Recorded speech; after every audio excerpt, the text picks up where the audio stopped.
All right, so the minister saying they do not aim to go beyond stage 4 blackouts. It's despite this cold front we're currently experiencing in Gauteng as well. Let's not forget down in the Western Cape and some of the Cape provinces also having a very cold and also wet weekend, giving that update on the progress of the implementation of the Energy Action Plan earlier today. That was the sound bites that you were listening to just a moment ago. Let's get the thoughts of what's come out of that. Mark Swilling, energy expert and coordinator of the Centre for Sustainability and Transitions at the University of Stellenbosch, joining me this afternoon. And good to have you back with us, Mark, here on eNCA.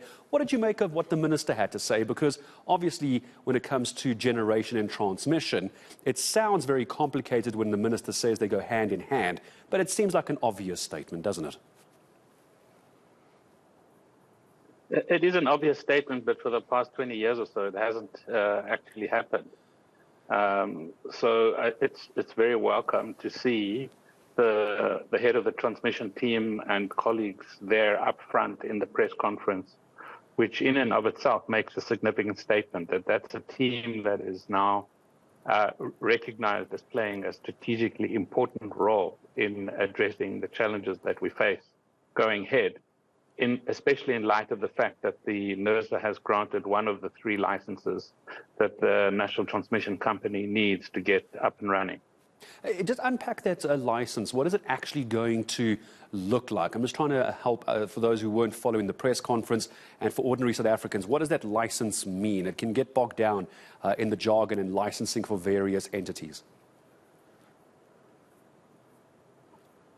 Well, as we all know, the strategy is to unbundle Eskom into 3 entities, 1 for generation, 2 for transmission, which is your big cross-country transmission lines, and 3 into distribution, which is more your local municipal level type distribution networks. So in order to set up the National Transmission Company, it's necessary to get a license from NERSA. In fact, 3 licenses. And 1 is just a license to operate, number 1. Number 2 is to trade, so it can buy and sell electricity and enable wheeling from one supplier to another buyer. And 3rd is to buy in additional energy from the Southern African power pool, as well as from the surpluses from renewable energy generation plants. So it needs all 3 to become fully functional, and the Minister of Public Enterprises has to appoint the board, and the people who hold Eskom debt need to agree that it can be established. And do you think it can be established? I mean, trying to get a sense of timelines here. Can this be established in the short to medium term future, or do you think we're going to get stuck up in all the red tape again before we start fixing the power problems? Well, fixing the power problems is more of a generation issue. So that's what the minister was referring to, is reducing the unplanned stoppages and increasing the levels of maintenance, which is exactly the strategy that Andre de Ruyter started and is beginning to pay off. So that's really what needs to, and as well as renewables need to come online. But the big constraint of getting large amounts of renewables online is that there's not enough grid capacity. So that's the link to the transmission grid. So to answer your question, everybody was hoping that by the end of this year we could see the National Transmission Company up and running. Recent speculation has been that it is going to get caught up in political and bureaucratic dynamics within NERSA, although this decision to grant the first license is welcome. But if the other 2 are delayed, that is going to cause a lot of problems. And nobody exactly knows why. We haven't seen any reasons. It's the usual story with NERSA. You never really know what's going on. Now, I was about to ask if you have any thoughts on the reason, the reasoning behind this. I'm curious, on the generation, the transmission, and the distribution, obviously all 3 are incredibly important. You can't have one without the other.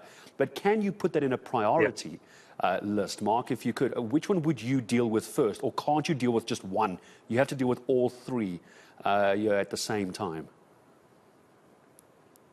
Well, what's happening at the moment is distribution is the least of the priorities for now. That doesn't mean it's not important. So there's a lot of effort going into doing whatever is possible to stabilize the fleet and ideally get it up to a 60% energy availability factor, and that's worthy.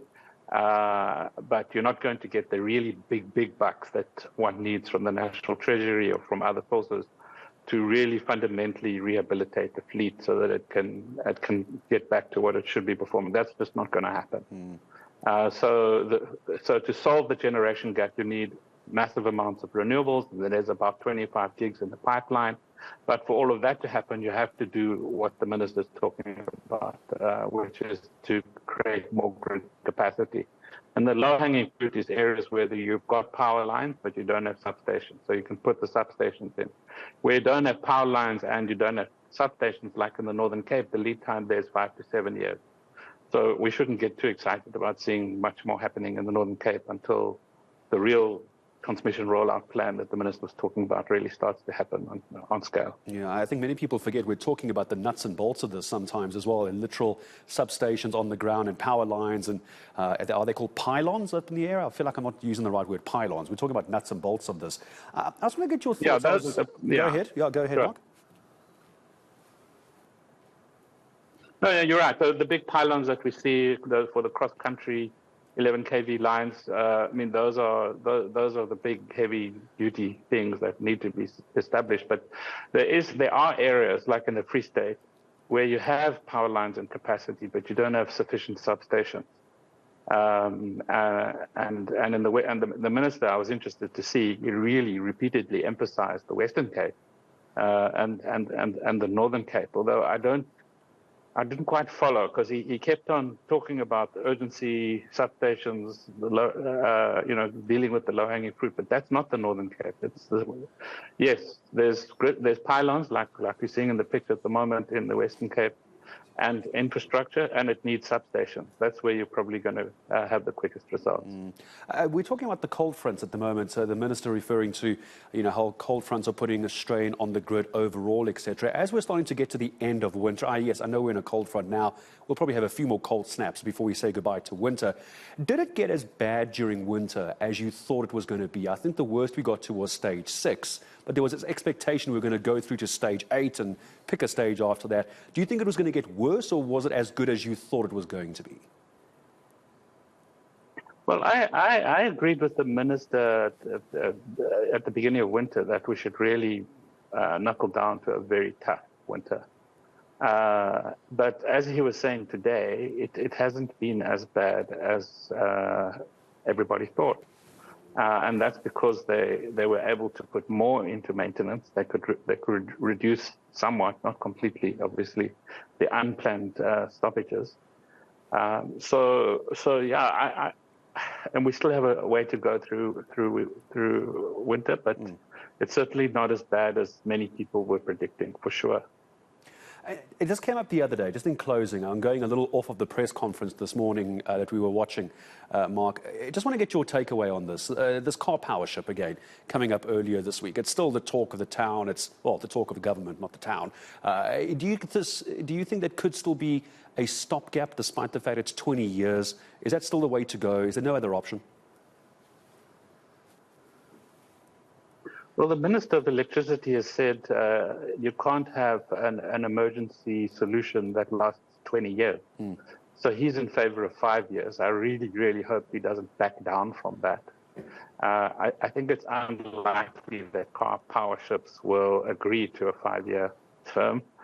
And if they do, they're going to have to push up the price considerably in order to recover their investment in a shorter space of time, and that in turn is going to have upward pressure on our electricity prices at exactly the time when we don't really need that. Also, gas is traded in dollars, so we'll be sending rands out into international dollar circuits. And if you compare what could be achieved using our own sun, our own wind, with our own technologies, with infrastructure that's not going to sail off into the distance, if you compare it, it's pretty much a no-brainer. We don't need car power ships. Oh, Mark, I appreciate talking to you, and thanks for making time on a Sunday afternoon for me. I'm sure a very cold Stellenbosch as well, part of the Cape provinces, having a bit of a cold snap this weekend, but also here in Johannesburg and Gauteng. And Mark Swilling, energy expert and co-director of the Centre for Sustainability Transitions of the University of Stellenbosch, joining us this afternoon.